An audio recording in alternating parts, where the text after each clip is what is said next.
Excellent. So if somebody says they like what I was playing, then I'll play the same thing. And you wanted it as down as you could get. And this thing, I don't know. I basically don't know how to use this device, but it does make some real warbly wobbly noises. And eventually, I'll probably learn how to use it better. But for now, like I don't even know how to make the sound stop other than turn the thing off. Oh, pressing another key worked. That should be the background music for a sludge pit in a movie.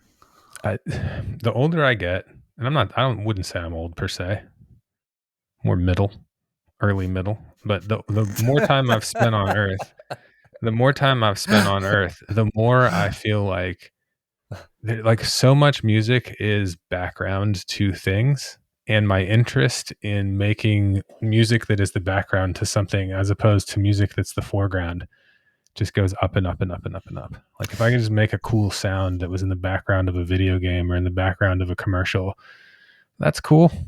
I just, I'm okay with that. Just promise me I'm not going to see a Waddell inspired Enchanted Forest playlist on Spotify at some point.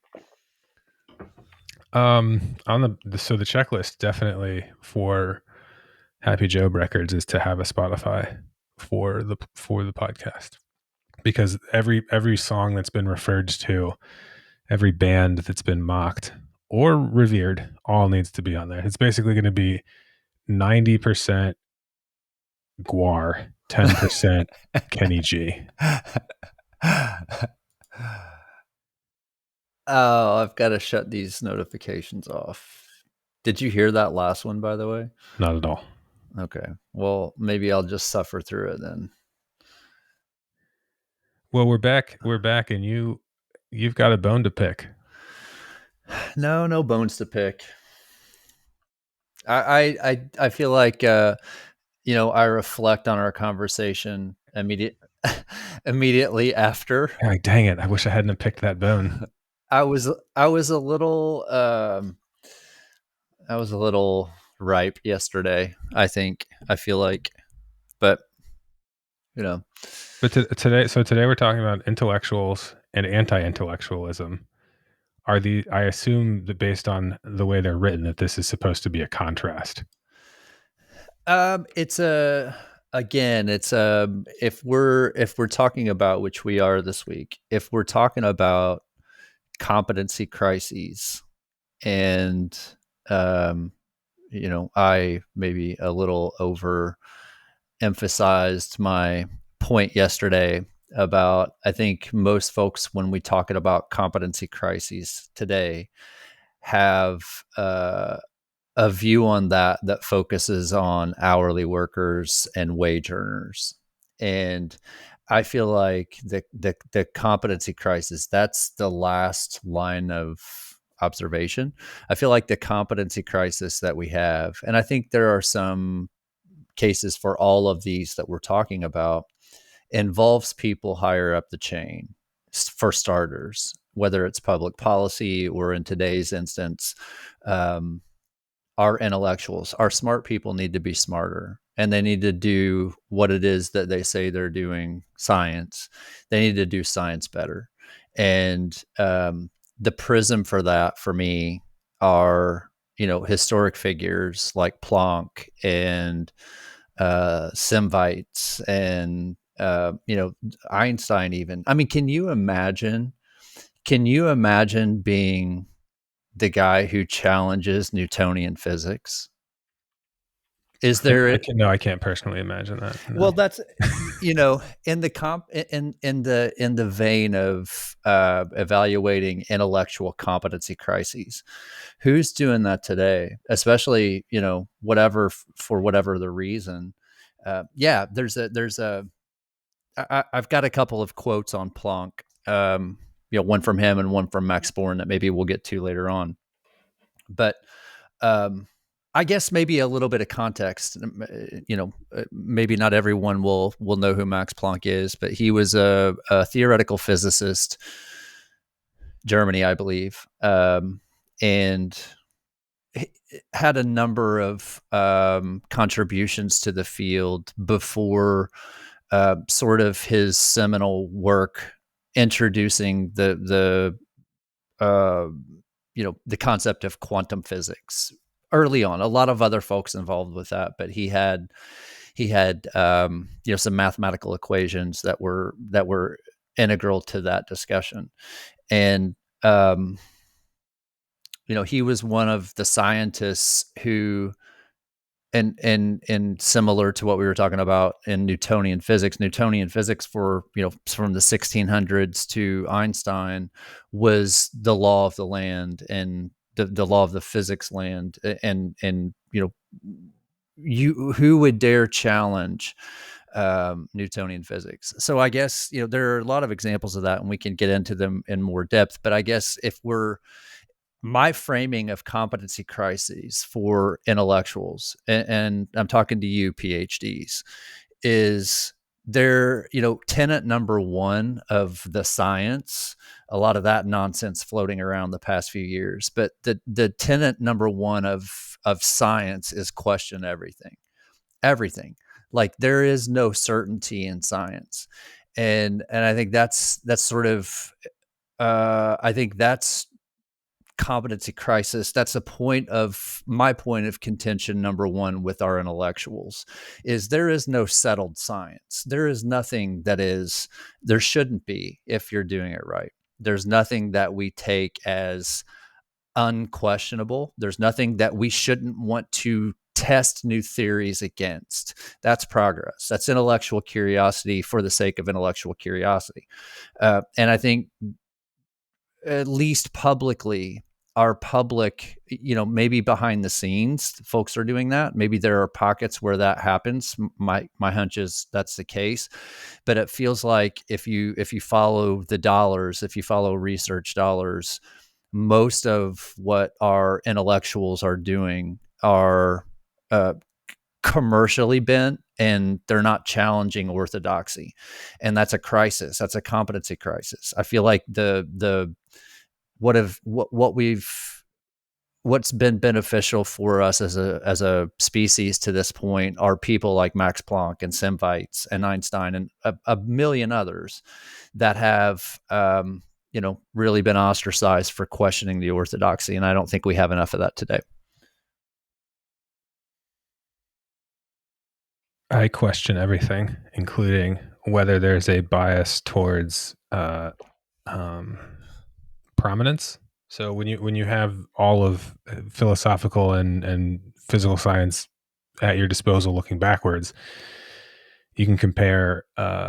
Here were the instances in which there was somebody that's worth calling out. The big names, the big brains, etc. And if you've only been around for a single lifetime and you're talking about today, comparing today contextually against decades, generations, it's not necessarily self-evident where the equivalent of this would be. So like if you say who's the biggest scientific thinker or most well-known scientific thinkers of today, it's going to be really, really, really hard to separate best from Most loudest. known, From yeah. loudest. Dude, such a great point. It's such a great point. Do we mention names because No, please don't. No, they don't. Nobody who needs no. Okay, dear reader, pull into your mind's eye now. Think about scientist, and I want you to imagine scientist. Perhaps even imagine gentleman scientist or gentleperson scientist. Now, imagine inventor.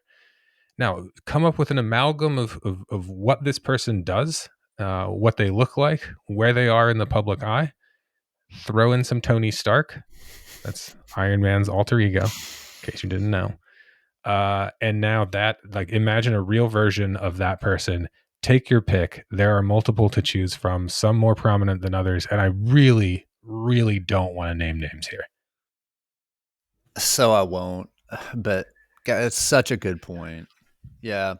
When I see them pop up, they nauseate me. How do you feel about STEM and STEAM?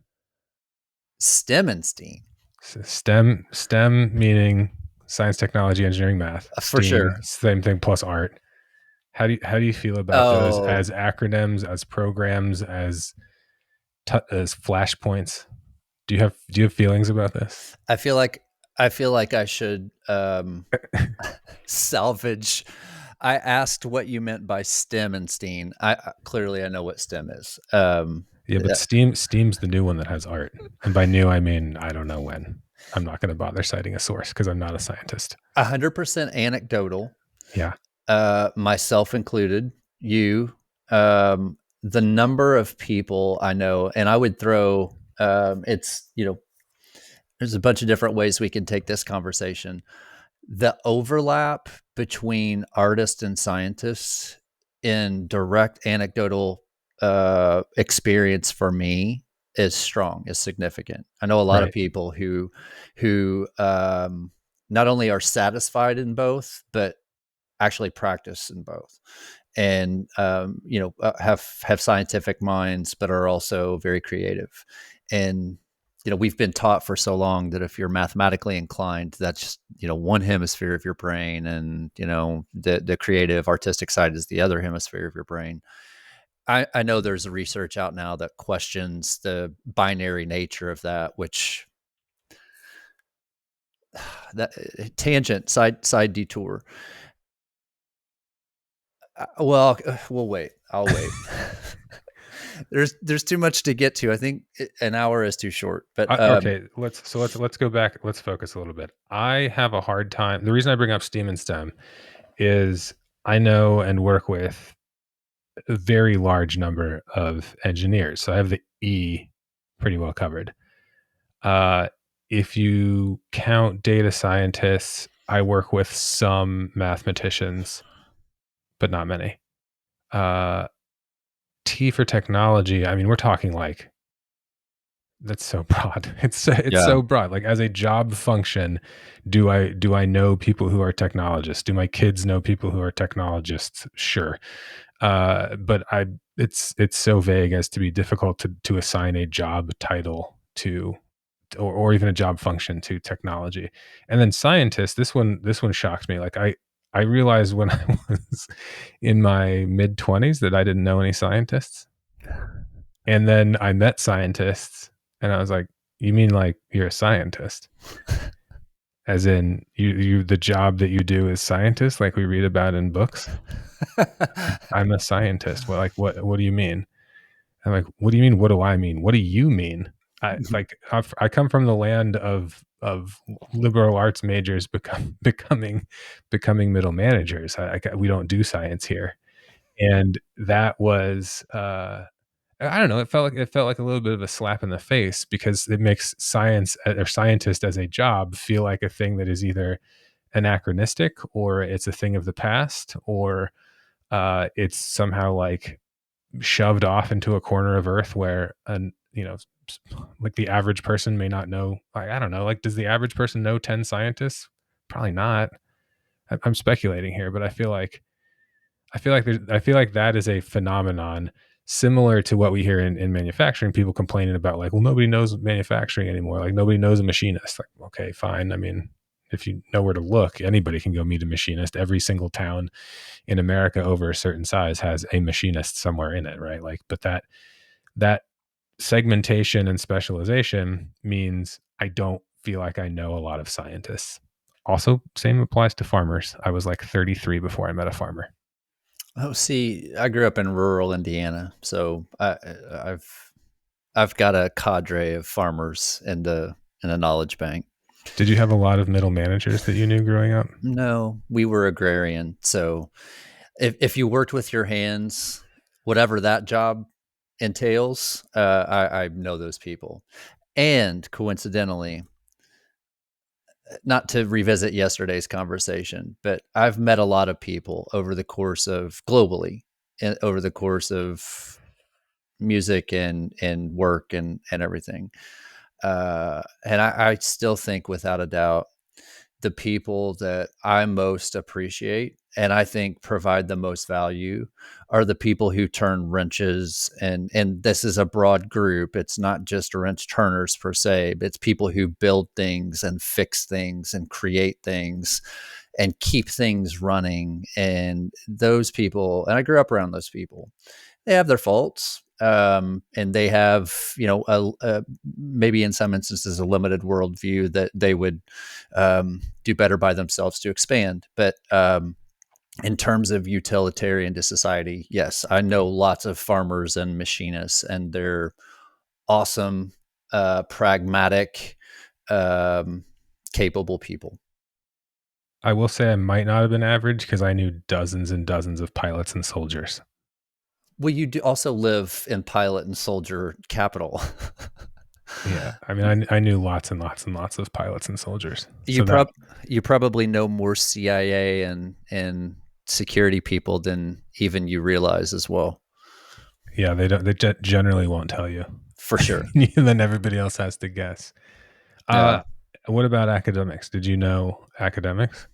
I did starting in again. There've been a lot of moments as I've gone through life where I won't use the term disillusionment with academics, but you meet. I got to be careful with this one because I know this person still.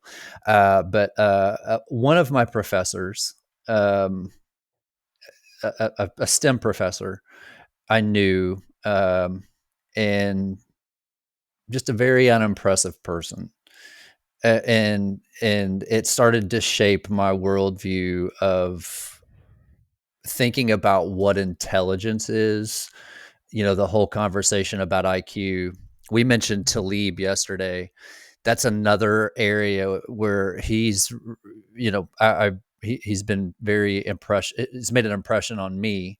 Is the concept of IQ as a measure of intelligence being junk, and his main rationale is based in statistics, based on distributions. But his premise is, and I've sort of taken my own liberty with the definition, but his premise is that intelligence is such a nonlinear function, you can't measure it with a linear metric.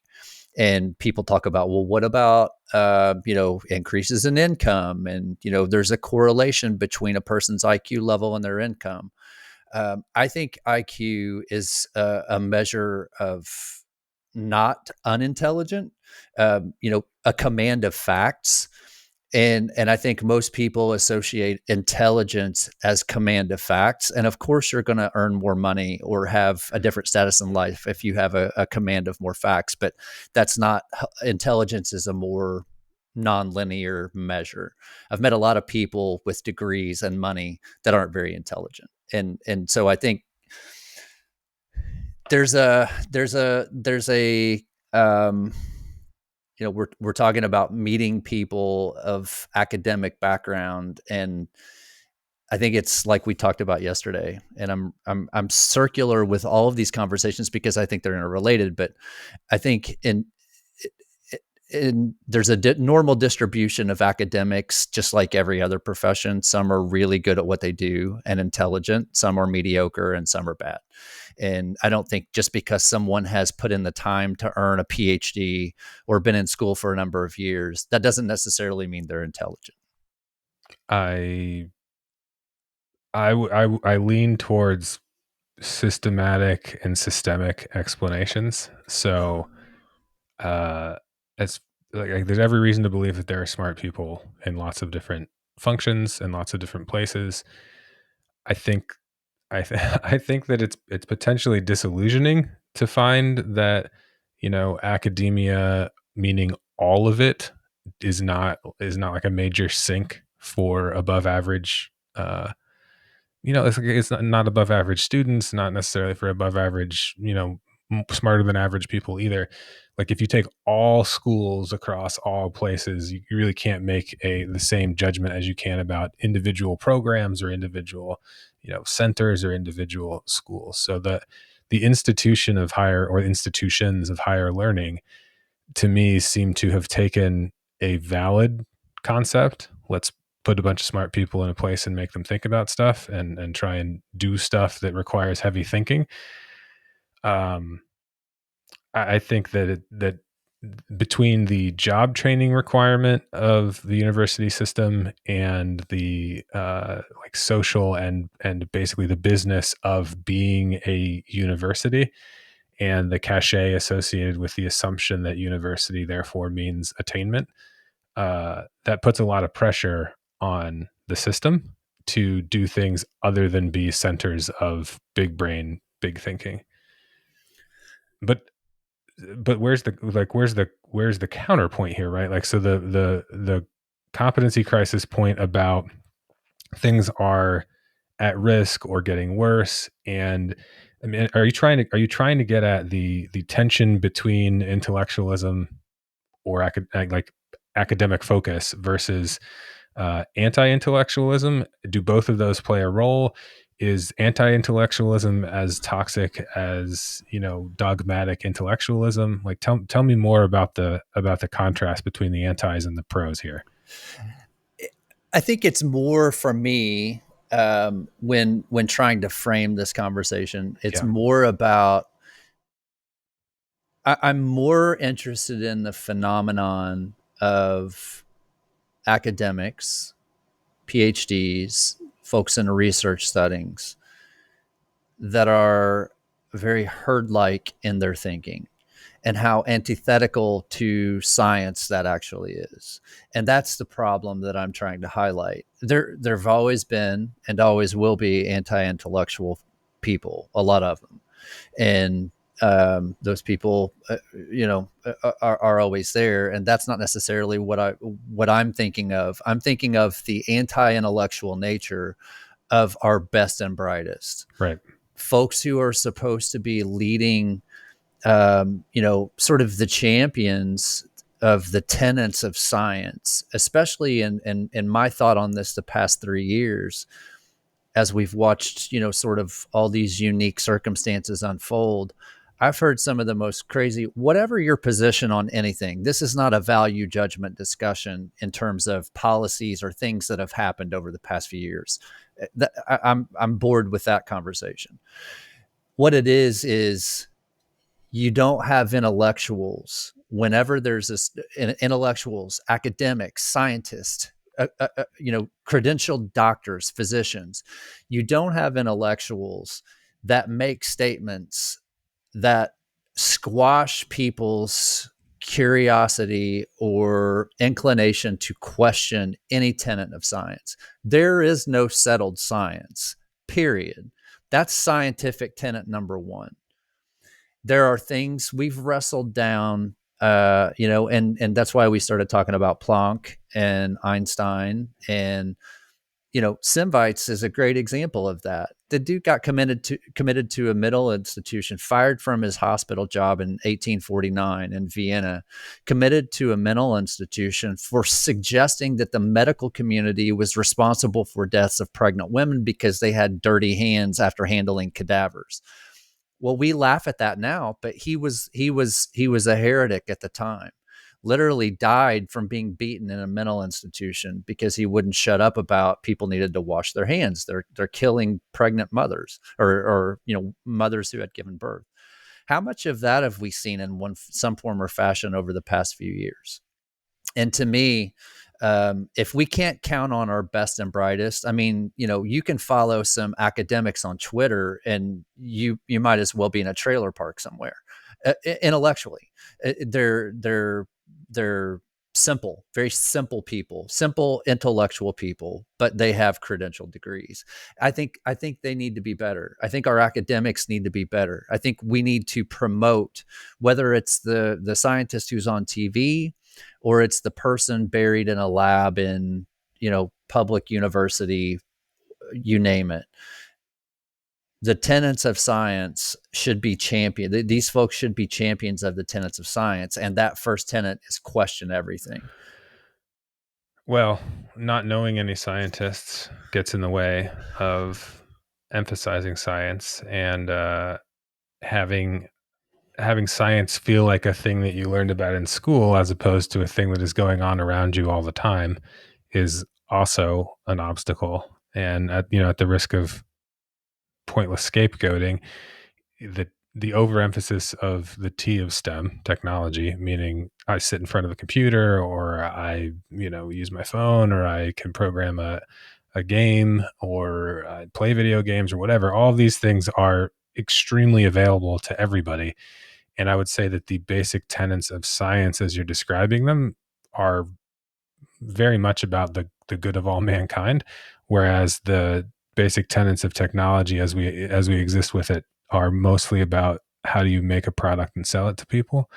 And it's I would say there's barely even a superficial argument being made at this point about the good that technology does when being packaged up and sold. The assumption is, if I can make a product, sell it to people, it must be good, because otherwise people wouldn't want it, right? And therefore we're raising everybody's happier because they have this product. By itself, maybe that stands to reason a little bit. In the context of the entire history of scientific advancement, that's harder to actually hold up. So when comparing, the invention of, like, I'll pick a flashpoint issue, the polio vaccine, like, saved lives and made humanity better, right? Like, this is objectively true about the polio vaccine specifically. And trying to compare the polio vaccine and why it was beneficial to society versus PlayStation 5 it's a difficult direct comparison to try and make in the first place. Because the PlayStation 5 is a substitute for, as an example, bear baiting in the public square, where you chain a bear to a post and have dogs attack it until the dogs and bear die. Right? Like, this is the substitute that PlayStation 5 is filling in for.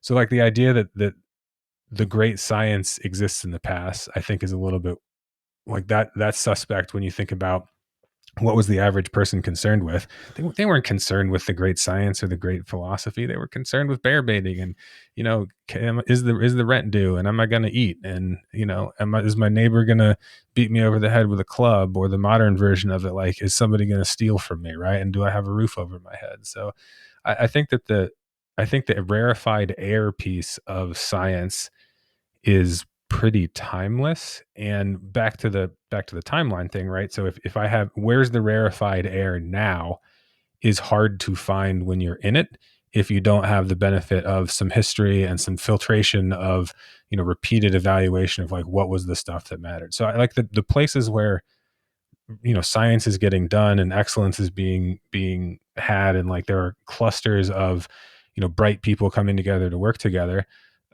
Silicon Valley, star may be fading, but, like, it existed as a thing for a lot of years. People building robots in Pittsburgh, people working on medical devices in Boston, people, like, these things still exist as sort of a cluster. We won't name individual people, but mechanical and manufacturing engineers who are the best of the best by any metric, they're going to work at Tesla because Tesla is dynamic and interesting and fast moving. Aerospace engineers who are the best and brightest are going to work at SpaceX because SpaceX is the most dynamic, interesting company. And, Blue Origin right behind them. But these clusters of big brain people wanting to do stuff that taxes their intellectual capacity, that stuff definitely still exists. And it's not at a coffee shop in Vienna, Austria, and it's not necessarily at a typical university, although there are certainly pockets of it at universities. And I think that the scary thing that's hard to quantify is thinking about, well, is it happening at scale? Like, is there enough of it where you have That's the the point. concentration? Yeah. Right. And then number two, it's, regardless of whether it's happening at scale, is it working on stuff that actually matters, right? So, like, if the big brains are all getting together at a software company in the Pacific Northwest to figure out how to perfectly replicate a blade of grass blowing in the wind so that they can sell more copies of Call of Duty, I'm not the arbiter of this, but I would say that's contrasted with working on penicillin. It's not the same thing. It's weird, the synergies in our independent conversations. I mean, we're coming into these conversations just independently with our own takes, Yeah. and the synergies here. And this is something that I thought of this morning when thinking about the context of the conversation. I had a genetics professor, actually worked in her lab, um, and and this is in line with what you're saying. And I was asking about, um, you know modifying genes of certain bacteria for new antibiotics. Is there funding for that? Is there? And she said, she looked at me, and I'll never forget this. It was just she and I in the class. And she looked at me and she said, real scientists don't care where the funding comes from. They want to do something because it's cool. And to me, that's sort of been my framework for all this. Is where are the tinkerers that want to do, and these are the people that our civilization's been propped up on, not the people who want to get paid to build the best blade of grass for a video game, dot dot dot dot dot you know Yeah, de- but that's what's scary about this is that's if you've correct. accidentally created a brain sink where the only reason that someone wants to do it is because it's cool, and it had never occurred to the grass blade algorithm writer that their skills could be used for something else because they see an interest. And I say they, but this applies to lots and lots of different people, and it applies to almost everybody to some degree. But this thing is interesting and useful to me because I find it a satisfying problem to solve. The world is a much bigger place than I am, and whether it's a blade of grass or a vaccine, like there's two sides. There's either I'm too new to this and I don't care because I want to solve the interesting problem and I'm focused on what's in front of my face, and there's the I'm jaded. I've already tried to work on vaccines and I've seen all the all the million reasons why like that doesn't matter anyway, or it doesn't work out the way I thought it was, and I'm disillusioned. And now I'm back to blade of grass because like we're all just going about this world, putting one foot in front of the other like everybody else. So the scary thing is at a society wide or a system wide level, having you know too many atom bombs and perfect blades of grass and not enough uh like food science and medicine and quality of life improvement type stuff. Food science and medicine and quality of life improvement type stuff done by people interested in seeing that furthered for the sake of doing it, and not because they've got a $10 million grant from someplace to do it, because inevitably the money influences the work. And I think, does that exist? It's not. I don't feel like it's certainly not. And what do we know today through the historical prism? Hell, Planck and all these guys may have been funded in exactly the same fashion as well. I don't It was a know. patronage system basically. Yeah, but where, maybe government, where are the people working on the tinkerers? Because this is what our civilization is built on. Our civilization is built on people that are curious about how things work, and they want to put their mark on it, or they question whether or not they observe and question whether or not the way they've learned things, there's a better way. They don't trust, they don't take it at face value. This is for me, this is in a nutshell, this is sort of the summary sentence of this topic, is we need to make sure we're protecting at all costs the people who don't take it face value, the convention of science, the convention of this is the way it's always been done. This is the way I've learned it. That's the way it is. We need to make sure as a society, and you and I sitting here don't have the answers to what these numbers are or what they have been. It feels like anecdotally that we have a crisis, we have a competency crisis in this vein. We need to protect at all costs the tinkerers, the loners at the edge that want to work on cool things because they want to work on cool things and because they question everything, because they're not going to believe that Newtonian physics, which has been the law of everything we believe for 500 years, that can't be the only story. there's more to it. Let's put out testable additional hypotheses. Those people have to exist, and we need more of them, because that's what's gotten us to this point. Just a bunch of people interested in building a cool video game, or making better processes for things that are already established. Are you You an know, optimist, very would you say? much, very much. Yeah, I'm an optimist, and I mentioned this the other day. I root for everybody. Like, I want everybody to succeed. Do you feel like a frustrated optimist sometimes? Yeah, I feel like I'm in, you're baiting me. You're trying No, no, I'm not. I'm you're not. I'm just handing me the bullhorn. I do feel frustrated. I feel like I mentioned this to you privately multiple times. I feel like I'm watching a different movie a lot of times, and that's your whatever. optimism. I, Yeah, I think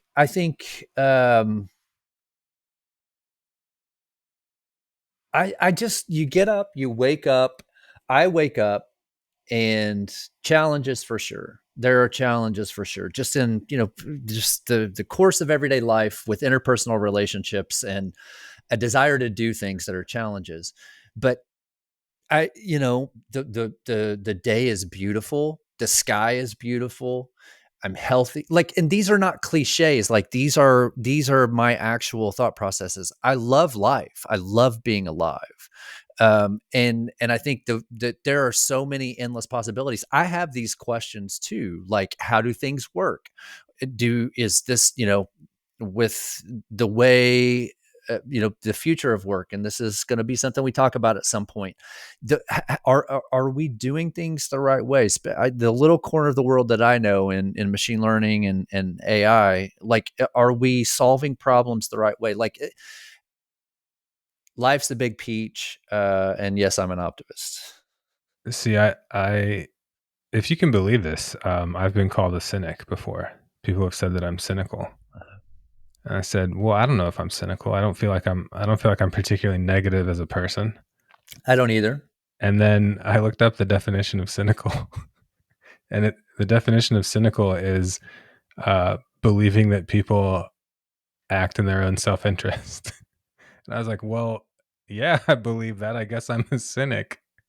So I think that my positioning compared to an optimist, I would say I am not an optimist overall. But I would also not say that the opposite of optimism is pessimism in this case. I would say that my non-optimism is instead filled by some combination of fatalism, realism, nihilism, and acceptance. So you're bringing up an interesting point, and this is all related. It I have a number of first principles, and a number of principles that sort of are initial filters for things that come into my sphere. Like the Hippocratic Oath of Terry. First, do no harm. Yeah. Well, one of those first principles is, if I'm evaluating a position, a policy, a person, a book, something, an argument, something where information is coming my way, if it's not wrapped in the disclaimer that this is nuanced, it's messy, there are very few things with binary outcomes, very few things.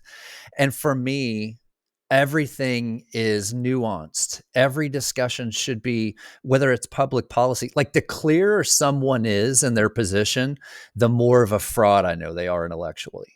Like, if you can come to me, Clear meaning well articulated, or clear meaning closely held?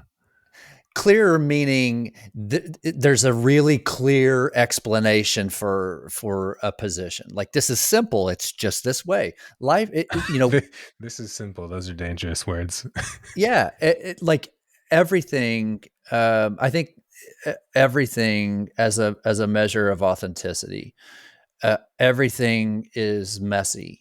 Everything is nuanced, whether it's a policy, whether it's a position on any specific thing. Like, there are very few things where I'm a very binary thinker.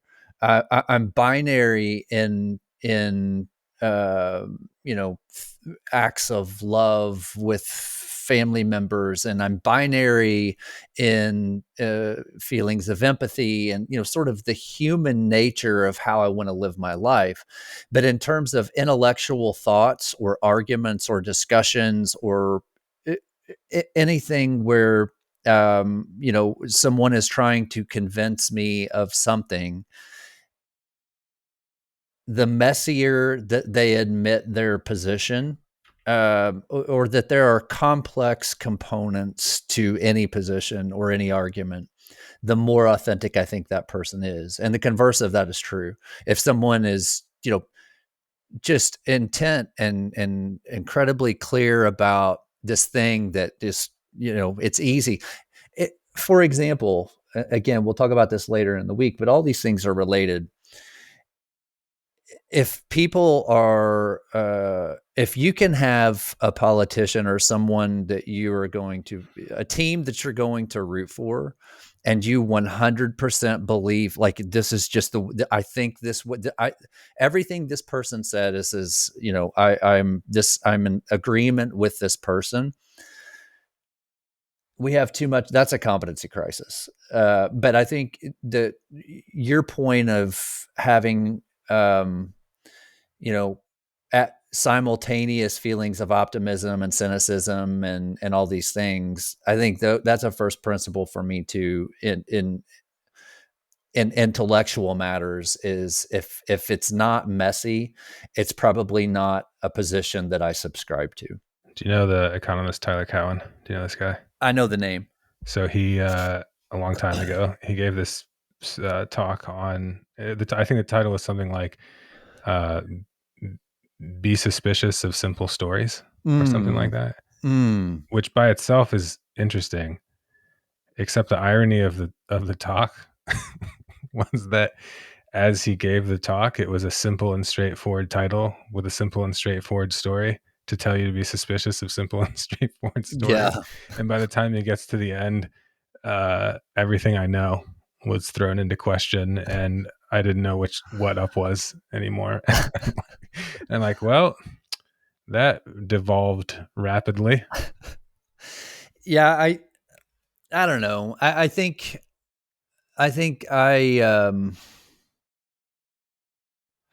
just know, life is complex and systems are nonlinear, and the more someone admits those and whatever it is, or admits, hey, I don't have all the answers, I'm not an expert on this, but there are all these competing the more context someone admits that they don't have, the more honest and authentic I feel they are, and the more likely I am to entertain tenets of what it is they're trying to tell me. And there's also a hostage negotiation and business negotiation tips related to this, where you basically, you give a, like, you give a feigned acknowledgement of weakness, when in reality that was a constructed acknowledgement, and that you're carefully controlling which things you don't know, or that you don't let anybody else define the negative space about your position. And by you ceding on a trivial point, some very like Sun Tzu stuff here, like cede on a useless point so that they will become more sympathetic or empathetic to your position, and they'll soften their stance, when in reality you chose to cede a thing that was already meaningless to you as a symbolic gesture that would manipulate the other party. It's messed up. Now this is also like a circular existential catastrophe as well. So the art of war for me is like the Rolling Stones or Led Zeppelin, and Famous. shoot me, I don't care. You really don't like the Rolling Stones or Led Zeppelin. I respect the impact. It's not, now John Bonham as a drummer, I really like. I respect the impact. It's not personally something that resonates with me. Is it because there's too many songs written about the story of the Hobbit? No, it's because those bands spawned too many garbage bands, too many people trying to be the Rolling Stones. First off, There is a real, for me, I'm just some guy. We all have our own tastes and opinions.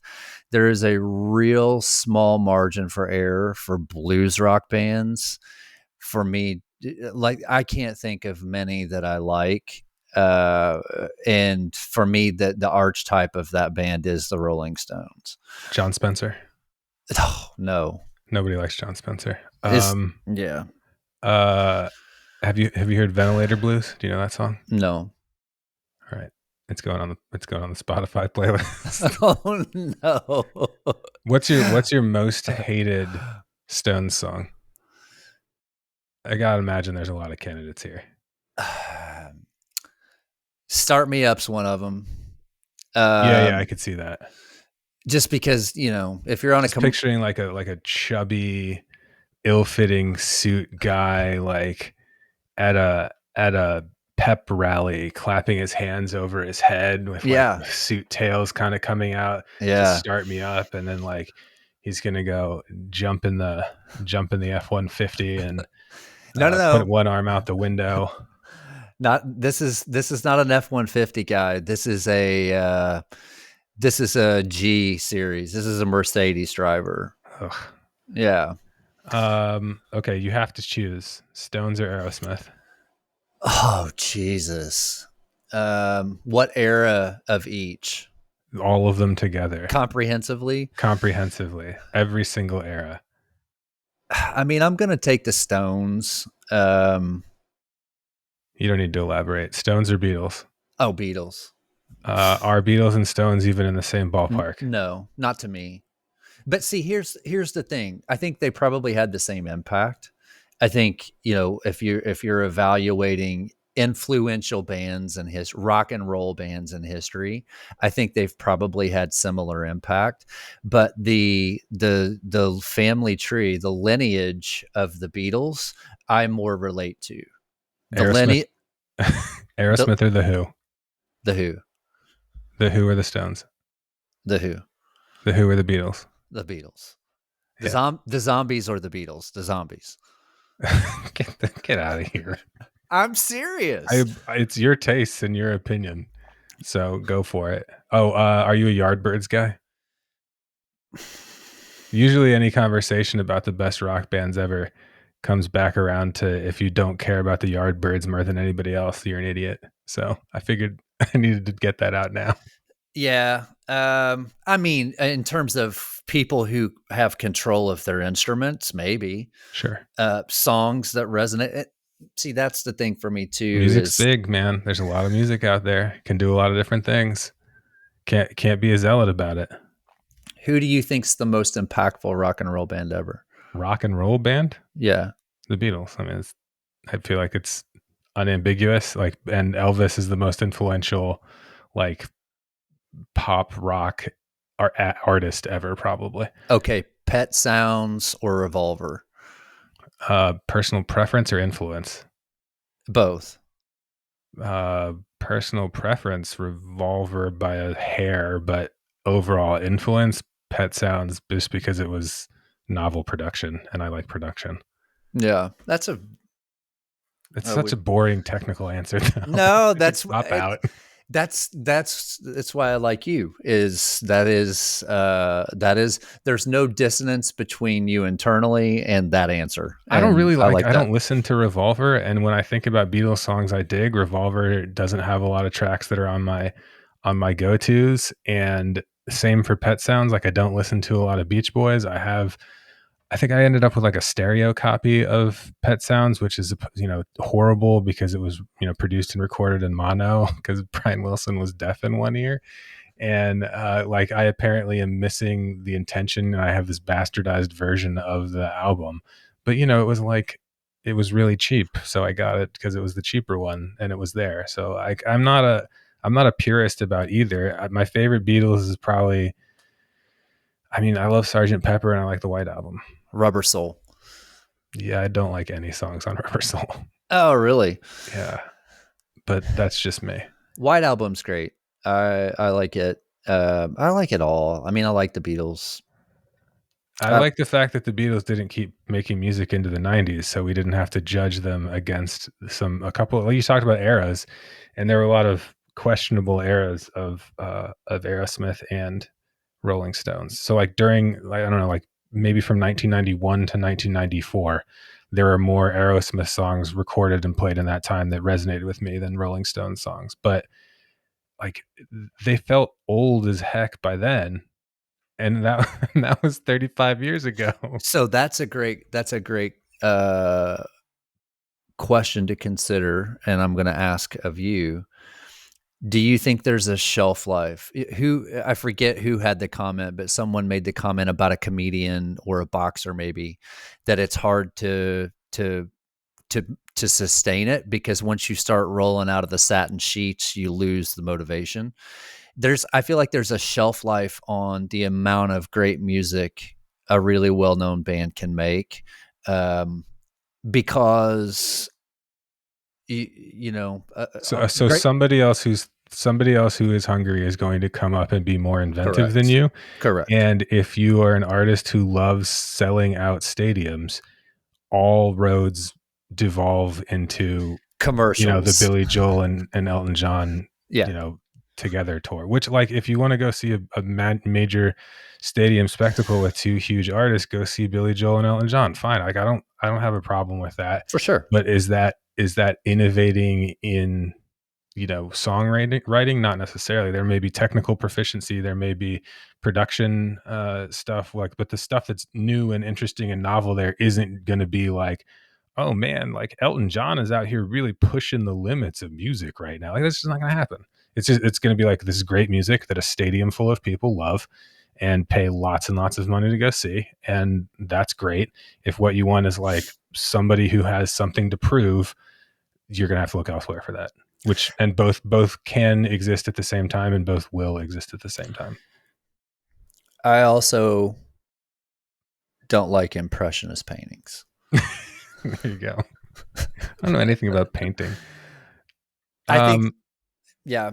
So it might seem like this was a diversion, or a derailleur of the conversation, but it wasn't, because I am uncomfortable with the risk of blind elitism around, like classification, categorization, et cetera. Like, I understand that the human brain exists to classify and categorize, right? That's the thing we do. We put things in buckets and then we rank them as better and worse, and that is fundamental to our hardwired brain chemistry. That's just what people do. And there are all sorts of evolutionary biology reasons and survivalism as to why that exists as a thing that the human brain is good at. However, you look back, and if you want to romanticize the history of the intellectual elite or something like this, it's very difficult to dismiss, the lens as opposed to the actual things that happen. So were there scientific discoveries that didn't get to happen because there were sociocultural things that were a bigger factor than science at that time? Or like, who would, like, for example, and I'll keep this to a very simple one. Like, I can't tell you the five most famous Eastern scientists, right? Like, I can't name any Chinese scientist at all, or philosopher, or anything else. I can't name any ancient Egyptian. And that has to do with the lens through which I've been educated and the experience I've had. And there is no particular reason to believe, like, in the infinite universe, I find it highly likely that there's some other intelligent life. Similarly, in the infinite, time and space of Earth, I'm sure that there's some brilliant philosopher, brilliant scientist, or whatever else that would never have come across my radar, is never going to come across my radar. And my perspective on brilliant scientific discovery is entirely dependent on, experience, perspective, and like circumstance. And so I know that there's always other stuff that I would have missed, and I think everybody else is in the same boat as well. And there's always these other gaps. So uh finding where the thing is that's in the gap now, or where the oversight took place, can lead to kind of a different perspective. Because instead of thinking, well, where, you asked it directly, you said, where are all the tinkerers? I would say I am optimistic about this point, which is, I am certain that there are tinkerers, whether or not I have any idea where they are. And I'm basing that just on the fact that, there always have been tinkerers, there will always be tinkerers, and me not knowing where they are or being up to snuff with like my gauge of whether they are, tinkering right or discovering big enough. It's like just not really up to me. For sure, and not up to me either. I think we're making Yeah. observations without making value judgments Right. or definitive declarations, because we're not in a position to do that. I say this. You brought up a point there. Yeah. Take it home. Take it home, Terry. Well, I've got two more things. We Take it. might. You have two things to take it home. Well, I've got a question for you and then a point. Take it home. Russ is like, it's time for a bathroom break. Your point about you know sociocultural influences on scientific discoveries. Could we say, again, without naming specific countries or regions, could we say as a possibility that the freer, the more open to intellectual exploration generally, the more likely you're going to foster tinkerers? And I think about societies that are more closed societies where the focus is on building things to benefit the state in a competition geopolitically. Is that science? Because there, in my limited experience, there's anecdotal evidence that those are societies that copy really well. But are we? We're looking for innovations, and we're looking for people that are tinkerers on the fringe of what's next. And it feels like to me that the sociocultural is the environment that gives sort of the foundation or the platform for those folks to flourish. And I feel like, and that's you thank you for helping me realize the genesis of my topic for today. Peter Gabriel's the genesis of your topic. Sun Tzu. That is it a competency crisis? And I think it is. I think it is. As an optimist, I think I have a pessimistic view of this point. We're in a climate today where the sort of the tenor and the tone of intellectual rigor and freedom at the edges is discouraged by intellectuals, and that's dangerous because civilization is built on the tinkerers. It's on the backs of those people. And I feel like that it's a more, the climate is not conducive for those folks feeling like it's a good time to question conventions. And we want to change that. Well, I think that even if like free thinking democratic society is not the, like, let's assume that free thinking democratic society is in fact a, like, that's conducive to creating more, good and wealth and societal gains, et cetera. Like, let's put that assumption as a starting point, regardless of whether there are other people that would disagree with that. So let's say that's true. Uh, Even if there are other, you know, economic systems that have merit to them in some way. So even if I was going to argue with you about, whether a free and open society is the ideal, I think that if the alternative to a free and open society that encourages, incentivizes tinkering, making, building, and experimenting, scientific thought, et cetera, I think if the alternative to that is, complacency and sitting on your hands and becoming idiocracy, right? Like sitting atop a pile of garbage, watching a show of a person getting hit in the genitals over and over again. Like, I think, that it is genuinely scary and should be scary to think about like the dumbing down of everything. And the reason that there's hand wringing that gets, it's like, it never ends. There's always hand wringing about complacency and laziness and generational incompetence and all these things. But the reason it's scary is because like no one's running the show, and there's always this fear that we're not going to a better political system, or we're not going to a more efficient system. We're going to everybody just sitting here, and then what'll happen? And so I think that it's like an innate terror of sitting doing nothing, and the risk that entails to individuals and to society more widely. We'll come back to this topic because there's more I would like to say on that. But I want to, as we're, at the end here, I want to ask you, um,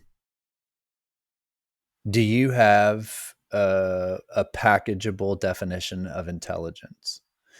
And a sub question to that is, how do you think, not IQ conceptually, the IQ test compares or supports your position?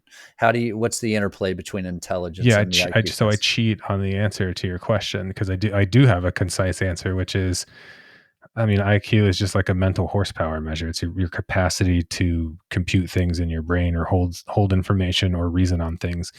So that conceptually, that's what intelligence is, as measured by, theoretically, as measured by intelligence, as measured by IQ.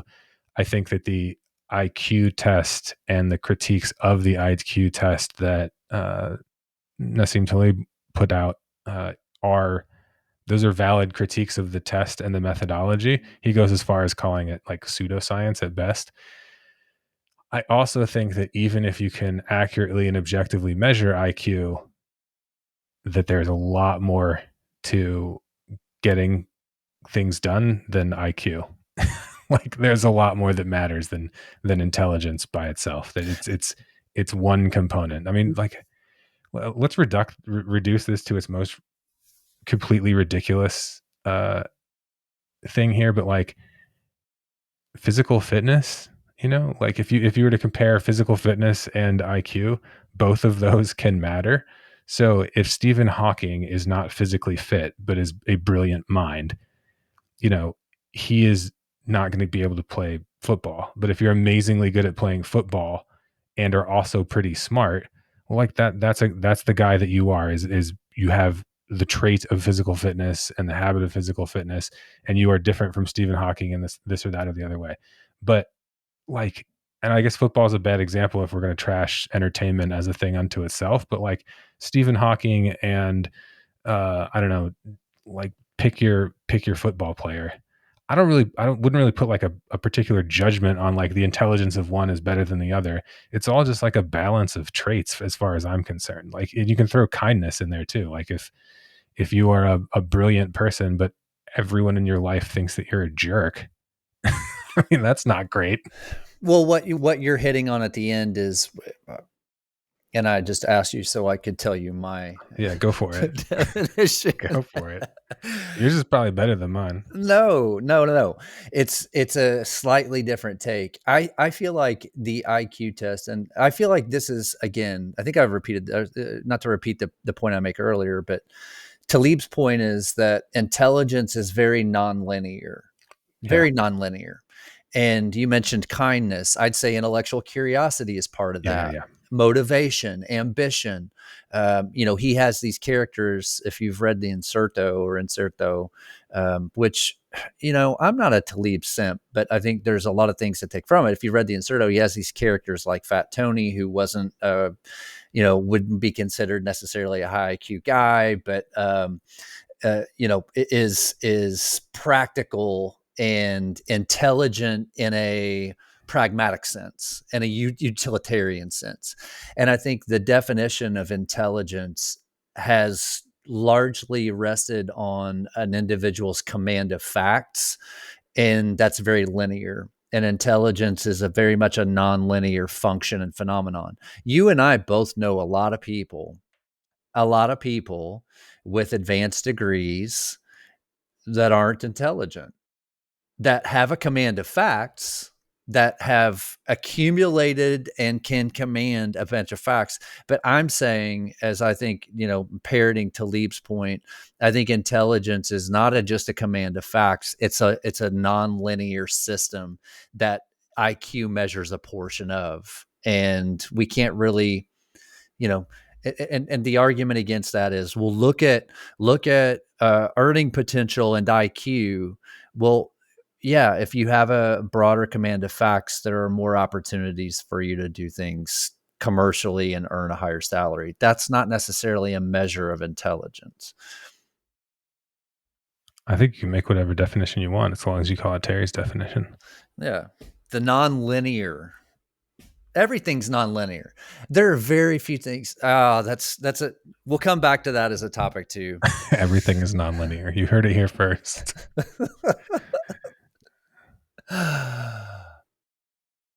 No out. Everything's nonlinear. That's the outro. Here's some outro music. I was gonna say no outros. This is not linear at all. It's wavy. I see bubbling sludge pits. This is the bubbling sludge pit of my mind. Talk to you next time. All right, man.